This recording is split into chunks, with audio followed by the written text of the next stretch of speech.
Hi guys, my name is Ronnie Verma and welcome to Copy Coaching Classes. Today in this class we are discussing about types of taxonomy. Types of taxonomy important for your NEET and also important for your 11th class biology. तो आज का जो video होगा इस video में हम किस बारे में बात करेंगे? टाइप्स ऑफ टैक्सोनॉमी के बारे में आज हम बात करेंगे।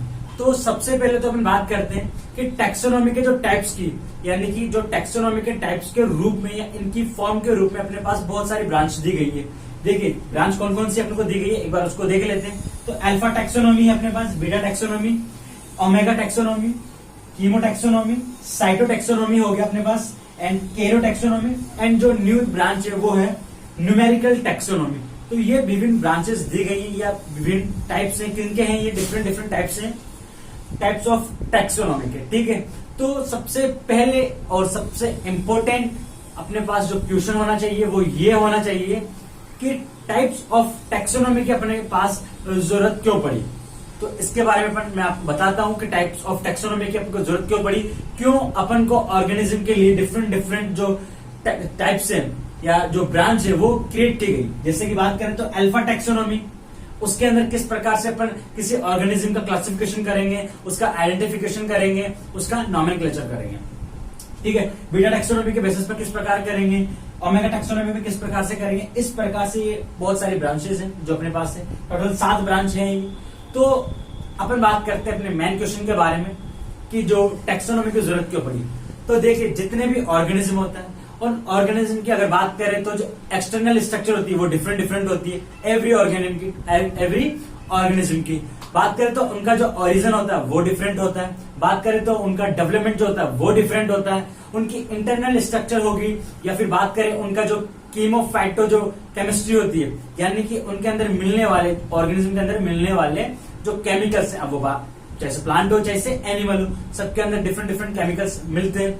ठीक है, एंड बात करें तो अपन उनके साइटोलॉजी के बारे में यानी कि उनके जो कोशिकीय संगठन है उसके बारे में, या फिर बात करें तो उनके केंद्रक की स्ट्रक्चर के बारे में यानी कि जो उनके जो न्यूक्लियस स्ट्रक्चर है यानी कि जो कैरियो टैक्सोनॉमी आएगी अपने पास उनके बारे में। इन सब की क्या होता है, इन सब के जो है ये ऑर्गेनिज्म के अंदर डिफरेंट होते हैं। यानी कि अगर बात करें तो किसी के अंदर जो न्यूक्लियस का जो मटेरियल होगा किसी ऑर्गेनिज्म के अंदर वो डिफरेंट होगा। जैसे कि मैं आपको बताऊं, अब सपोज कीजिएगा ये दो ऑर्गेनिज्म है जो कि एक ही स्पीसीज के, बट क्या हुआ अब इनमें क्या है तो दोनों एक ही स्पीसीज के, बट क्या है दोनों के अंदर जो साइटोलॉजी का जो संगठन है वो थोड़ा डिफरेंट है। ठीक है, या बात करें तो इनकी जो आउटरनल स्ट्रक्चर है उसमें थोड़ा बहुत डिफरेंट है। या फिर बात करें तो अपन क्या बात कर सकते हैं कि जो इनके जो न्यूक्लियस की जो स्ट्रक्चर है यानी कि उसके अंदर जो मिलने वाले जो मटेरियल है उसमें थोड़ा बहुत डिफरेंस है। ठीक है, तो इस प्रकार से क्या होता है अपने पास ये सारी डिफरेंट थे इनके पास। तो इस बेसिस पर क्या हुआ, इन बेसिस के आधार पर ही अपन ने बहुत सारी ब्रांचेस क्रिएट की गई। तो अपन को जरूरत पड़ी कि भाई होना चाहिए कि जैसे कि मैं आपको बताऊं कि कुछ ऑर्गेनिज्म को अपन डिफाइन कर सकते हैं उनके आउटरनल स्ट्रक्चर के बेसिस पर, उनकी ओरिजिन के बेसिस पर, या फिर बात करें तो उनके डेवलपमेंट के बेसिस पर। तो इस प्रकार से एक ब्रांच क्रिएट की गई, तो अल्फा टैक्सोनॉमी। तो कुल मिलाकर जो टैक्सोनॉमी के अकॉर्डिंग अपन किसी ऑर्गेनिज्म जो है उसका आइडेंटिफिकेशन, उसका क्लासिफिकेशन, उसका नॉमेनक्लेचर एंड उस ऑर्गेनिज्म के बारे में जितने भी कैरेक्टरिस्टिफिकेशन है उन सभी की अपन को अच्छे से जानकारी मिल पाए। ठीक है, उसी के लिए अपन ने इसे अपनी सुविधा के लिए, अपनी फैसिलिटी के लिए अपन ने टैक्सोनॉमी की ब्रांच क्रिएट की गई। तो अब अपन देखेंगे कि कौन कौन सी ब्रांच है अपने पास। तो सबसे पहले बात करते हैं टाइप्स ऑफ टैक्सोनॉमी के अंदर ब्रांचेस के बारे में। तो सबसे पहली जो आपकी ब्रांच आएगी वो आएगी अल्फा टैक्सोनॉमी। अब अल्फा जो टैक्सोनॉमी होता है उसको अपन क्लासिकल टैक्सोनॉमी भी कहते हैं। क्या कहते हैं उसको अपन क्लासिकल टैक्सोनॉमी भी कहा जाता है। अल्फा टैक्सोनॉमी को क्लासिकल टैक्सोनॉमी भी कहते हैं। अब बात करते हैं अपन सेकंड बीटा टैक्सोनॉमी। तो जो बीटा टैक्सोनॉमी होता है, बीटा टैक्सोनॉमी को अपन एक्सप्लोरेटिव टैक्सोनॉमी भी कहते हैं। क्या कहते हैं, एक्सप्लोरेटिव टैक्सोनॉमी भी कहा जाता है। बात करते हैं ओमेगा टैक्सोनॉमी की। तो जो ओमेगा टैक्सोनॉमी है, ओमेगा टैक्सोनॉमी को अपन एनसाइक्लोपेडिक, क्या इंसाइक्लोपेडिक टैक्सोनॉमी भी कहते हैं। बात करते हैं कीमो टैक्सोनॉमी के बारे में। अगला जो अपना टाइप आएगा वो है कीमो टैक्सोनॉमी। इसके बाद जो अपने पास है cyto taxonomy, karyo taxonomy, and last जो अपने पास है वो आता है न्यूमेरिकल टैक्सोनॉमी। क्या होता है? Numerical taxonomy. तो इस प्रकार से टाइप्स ऑफ टैक्सोनॉमी, और क्या होता है आपकी जो नीट का जो पेपर होता है उसके अंदर इनसे रिलेटेड बहुत सारे क्वेश्चन आते हैं, जो क्वेश्चन अपन सॉल्व करेंगे। अपना लास्ट टॉपिक है टाइप्स ऑफ टैक्सोनॉमी। इसके बाद अपन नीट के जितने भी क्वेश्चन होंगे हर स्ट्रेटेजी के साथ अपन उन सबको करेंगे। तो सबसे पहले तो अपन बात कर चुके हैं अपनी टाइप्स ऑफ टैक्सोनॉमी के बारे में। अब अपन आज के वीडियो के अंदर सिर्फ 3 टैक्सोनॉमी के बारे में पढ़ेंगे। अल्फा टैक्सोनॉमी क्या होती है उसके बारे में मैं आपको बताऊंगा, बीटा टैक्सोनॉमी क्या होती है उसके बारे में मैं आपको बताऊंगा, एंड ओमेगा टैक्सोनॉमी के बारे में अपन बात करेंगे। फिर अगले वीडियोस के अंदर अपन बात करेंगे इन सब के बारे में। बच्चे जो अपने बच जाएंगे जो टाइप्स ऑफ टैक्सोनॉमी उनके बारे में बात करेंगे। तो सबसे पहले किसके बारे में बात करेंगे अपन? अल्फा टैक्सोनॉमी के बारे में, कि अल्फा टैक्सोनॉमी क्या होती है। तो चलिए स्टार्ट करते हैं अल्फा टैक्सोनॉमी को। तो बात करते हैं अल्फा टैक्सोनॉमी के बारे में। तो देखिए अल्फा टैक्सोनॉमी क्या होती है। तो सबसे पहले तो अल्फा टैक्सोनॉमी को क्लासिकल टैक्सोनॉमी भी कहा जाता है। क्या कहा जाता है? इसे क्लासिकल टैक्सोनॉमी भी कहा जाता है। अब देखिए क्लासिकल टैक्सोनॉमी क्यों कहा जाता है, आपके पास क्वेश्चन होना चाहिए ये कि सर क्लासिकल टैक्सोनॉमी क्यों कहा जाता है। ठीक है, तो क्लासिकल टैक्सोनॉमी इसलिए कहा जाता है क्योंकि क्या होता है, क्योंकि जो क्लासिकल टैक्सोनॉमी का मतलब क्या होगा कि सबसे जो इनिशियल फेज होती है, अगर टैक्सोनॉमी के टाइप्स की बात करें तो सबसे जो इनिशियल फेज है यानी कि सबसे पहले जो दी गई थी वो क्या थी? ये टैक्सोनॉमी थी, अल्फा टैक्सोनॉमी थी। ठीक है, इसी कारण इसे क्लासिकल टैक्सोनॉमी कहते हैं। जैसे कि होता है ना म्यूजिक के अंदर सबसे जो पुराना म्यूजिक था उसे अपन कहते हैं क्लासिकल म्यूजिक। क्लासिकल मतलब कि जो सबसे पहले से चला आ रहा है। ठीक है, उसी प्रकार से क्या है कि जो टैक्सोनॉमी दी गई है सबसे पहले टाइप्स के बारे में, यानी कि जो सबसे पहले टैक्सोनॉमी का टाइप्स बताया गया था वो कौन सा था? वो था अपने पास अल्फा टैक्सोनॉमी। तो इसी कारण इसे क्लासिकल टैक्सोनॉमी कहा जाता है। अब बात करते हैं क्लासिकल टैक्सोनॉमी या फिर अल्फा टैक्सोनॉमी क्या होती है। तो सबसे पहले बात की जाए तो alpha taxonomy are based on external morphology and origin and development of plant. यानी कि क्या देखिए 3 चीजें कि किसी भी ऑर्गेनिज्म हो गया, अब बात किसकी कर रहे हैं? प्लांट्स की कर रहे हैं, एनिमल भी हो सकता है। ठीक है, तो कोई भी जो ऑर्गेनिज्म है उसके एक्सटर्नल मॉर्फोलॉजी क्या है, उसका ओरिजिन किस प्रकार से हुआ है, उसका डेवलपमेंट किस प्रकार से हुआ है, तो इस पर आधारित होती है। यानी कि अगर किसी भी ऑर्गेनिज्म में जैसे कि बात करें, जैसे कि मैं बात करूं मैं हो गया, आप एग्जांपल लीजिए एक ह्यूमन के बारे में, तो अपन को डिवाइड करना है किसके बेसिस पर? क्लासिकल टैक्सोनॉमी के आधार पर, या फिर बात करें तो अल्फा टैक्सोनॉमी, यानी कि अल्फा टैक्सोनॉमी के बेसिस पर, क्लासिकल टैक्सोनॉमी के बेसिस पर मेरा क्या करना है? आइडेंटिफिकेशन करना है, क्लासिफिकेशन करना है, नोमेनक्लेचर करना है। ठीक है, तो इसके लिए अपन क्या करेंगे?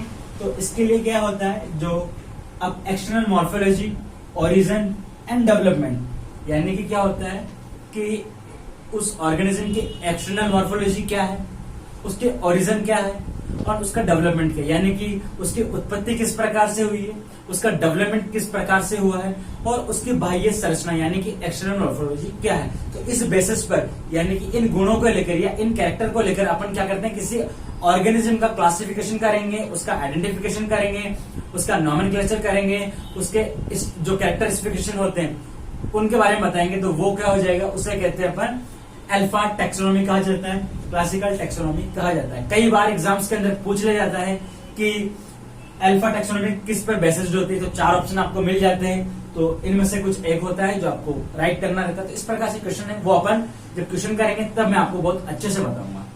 ठीक है, तो क्या पढ़ लिया अपन ने? अल्फा टैक्सोनॉमी पढ़ लिया। आपको 3 चीजें याद रखनी है। किसी भी ऑर्गेनिज्म का अगर अपन क्लासिफिकेशन कर रहे हैं, यानी कि उसका आइडेंटिफिकेशन कर लो, क्लासिफिकेशन कर लो, तो अगर एक्सटर्नल मॉर्फोलॉजी को देखकर, ऑर्गेनिज्म को देखकर या फिर उसके डेवलपमेंट को देखकर कर रहे हैं, तो उसे अपन क्या कहेंगे? उसे कहेंगे अल्फा टैक्सोनॉमी, या फिर उसे कहेंगे क्लासिकल टैक्सोनॉमी कहते हैं। अब बात करेंगे अपन बीटा टैक्सोनॉमी के बारे में। किसके बारे में बात करेंगे? बीटा टैक्सोनॉमी के बारे में। तो बीटा टैक्सोनॉमी जो होता है, उस बीटा टैक्सोनॉमी को अपन क्या कहते हैं? बीटा टैक्सोनॉमी को एक्सप्लोरेटिव टैक्सोनॉमी भी कहा जाता है। तो डेफिनेशन देखते हैं बीटा टैक्सोनॉमी की क्या होती है। बीटा टैक्सोनॉमी की डेफिनेशन क्या है? देखिए, तो beta taxonomy based on external morphological character as well as other character example, यानी कि अर्थात इंटरनल कैरेक्टर। यानी कि क्या होता है? देखिए, अपन ने क्या पढ़ा कि alpha taxonomy based on morphological character.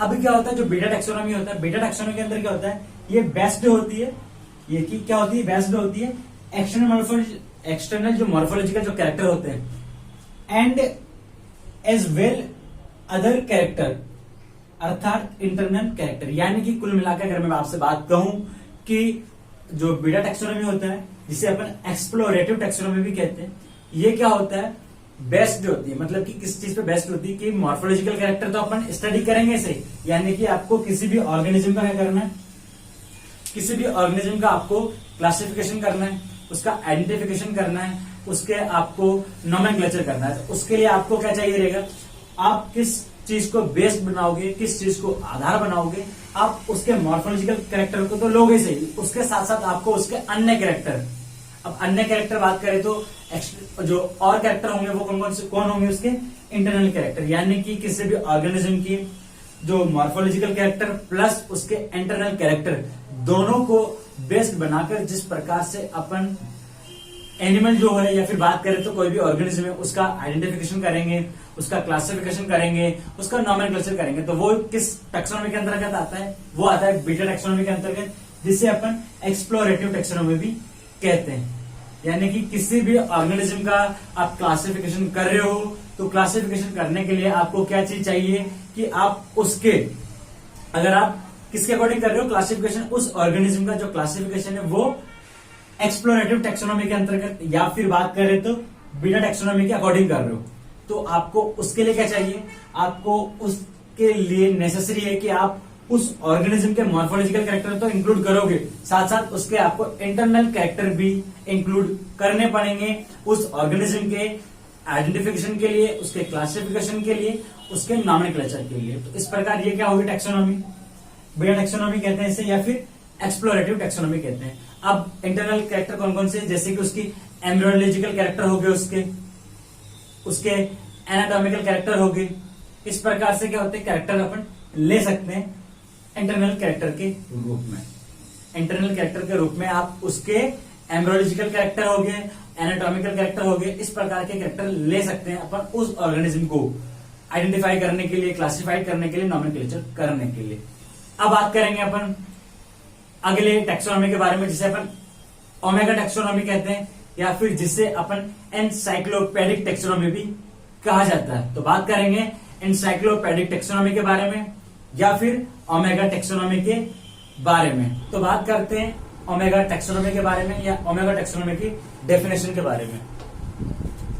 तो ओमेगा टैक्सोनॉमी की डेफिनेशन देखते हैं। The area of omega taxonomy is the most elaborated, यानी कि जो ओमेगा टैक्सोनॉमी होती है इसका जो एरिया होता है वो क्या होता है, बहुत एलिब्रेट होता है, यानी कि बहुत वास्ट होता है। क्यों होता है उसके पीछे अपन देखते हैं क्या होता है कि it uses all the information available of plant, यानी कि कोई भी ऑर्गेनिज्म हो गया या फिर कोई भी प्लांट है, उस प्लांट की जितनी भी जानकारी यानी कि ऑल इंफॉर्मेशन अबाउट प्लांट, उसकी जितनी भी जानकारी, उन सभी जानकारी को इसके अंदर क्या किया जाता है, इंक्लूड किया जाता है। जब अपन किसी भी प्लांट का, किसी भी ऑर्गेनिज्म का अगर क्लासिफिकेशन किसके अंतर्गत कर रहे हैं, एनसाइक्लोपैडिक टैक्सोनॉमी के अंतर्गत या फिर बात करें तो ओमेगा टैक्सोनॉमी के अकॉर्डिंग कर रहे हैं। इसमें क्या करेंगे, अपन को उस प्लांट की जितनी भी इंफॉर्मेशन है, अब इंफॉर्मेशन यानी कि उसके मॉर्फोलॉजिकल होगी, उसका इंटरनल स्ट्रक्चर के बारे में हो गया, या फिर बात करें तो उसका इकोलॉजी होगी, उसका फाइटोजियोग्राफी हो गया, उसकी फिजियोलॉजी होगी, उसकी फाइटोकेमिस्ट्री होगी, यानी कि जितनी भी इंफॉर्मेशन है उस प्लांट की अपन को इंक्लूड करनी पड़ेगी। जब अपन उस प्लांट का क्लासिफिकेशन करेंगे, उसका आइडेंटिफिकेशन करेंगे, उसका नॉमेनक्लेचर करेंगे, उसका क्लासिफिकेशन करेंगे, उसके लिए अपन को क्या करना पड़ेगा, उस प्लांट की जितनी भी इंफॉर्मेशन है उन सभी इंफॉर्मेशन को इंक्लूड करना पड़ेगा। तो इस प्रकार जो टैक्सोनॉमी होती है उस टैक्सोनॉमी को अपन ओमेगा टैक्सोनॉमी या फिर एनसाइक्लोपैडिक टैक्सोनॉमी कहते हैं। ये एरिया बहुत वास्ट होता है, मतलब कि इसके अंदर सारी ऑल इंफॉर्मेशन आ जाती है। भाई क्या हो रहा था, बीटा के अंदर तो मॉर्फोलॉजी आ रही थी, बात कर बीटा के अंदर क्या हो रहा था, बीटा के अंदर तो अपने पास मॉर्फोलॉजी प्लस इंटरनल स्ट्रक्चर दोनों आ रही थी, ठीक है, यानी कि मॉर्फोलॉजिकल और एनाटॉमी दोनों अपन पढ़ रहे थे बीटा के अंदर। बात करें तो अल्फा के अंदर अपन क्या कर रहे थे, सिर्फ मॉर्फोलॉजी पढ़ रहे थे।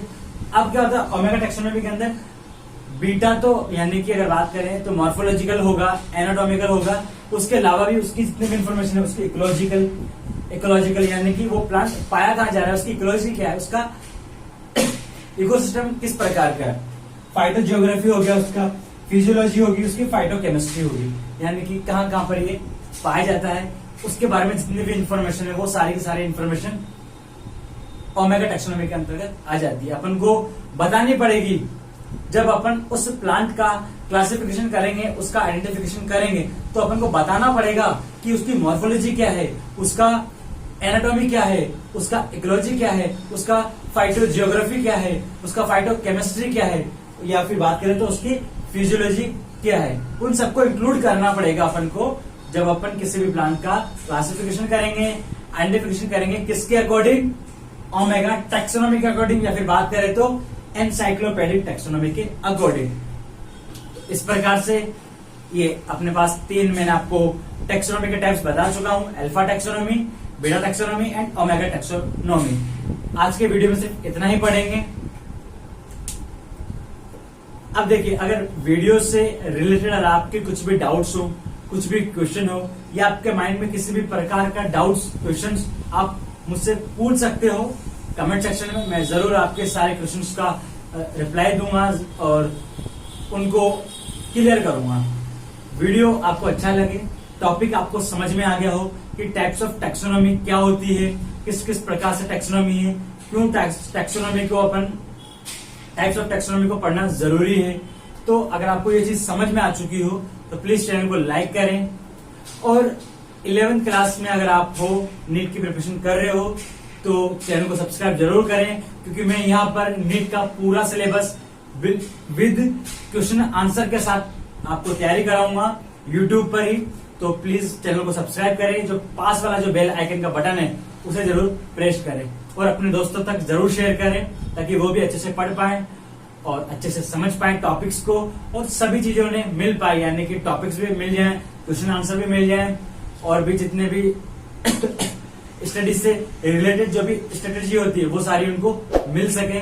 उन सभी के लिए आपको क्या करना पड़ेगा, अपने चैनल को सब्सक्राइब करना पड़ेगा और बेल आइकन को जरूर दबाना पड़ेगा, ताकि जब भी मैं वीडियो डालूं आप तक पहुंच जाए। वैसे मैं डेली वीडियोस डाल देता हूं, बट अभी मेरे खुद के एग्जाम्स चल रहे हैं, इसलिए मैं वीडियोस नहीं डाल पा रहा हूं, थोड़ा डिले हो रहा है। तो प्लीज उस चीज को माइंड मत कीजिएगा और चैनल को सब्सक्राइब जरूर कीजिएगा। मिलते हैं अगले वीडियो के में, तब तक के लिए bye bye, take care, thank you so much for watching this video.